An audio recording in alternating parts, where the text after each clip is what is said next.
খোকার বুদ্ধি। কবি কাজী নজরুল ইসলাম।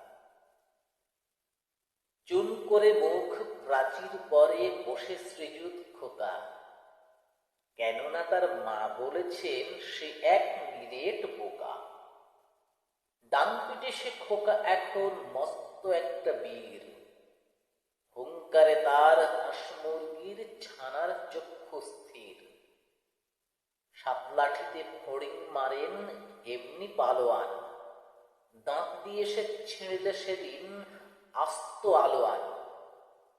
ন্যাংটা পুটো দিগম্বরের দলে তিনি রাজা, তারে কিনা বোকা বলা, কি এর উচিত সাজা।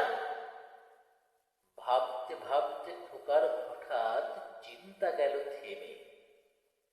দেদৌড় চোঁচো আধমহলে পাঁচিল হতে নেমে।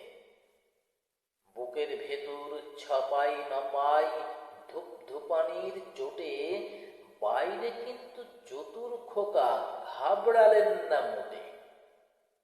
হাঁপিয়ে এসে মায়ের কাছে বললে, ওগো মা, আমি নাকি বোকচন্দর, বুদ্ধি দেখে যা।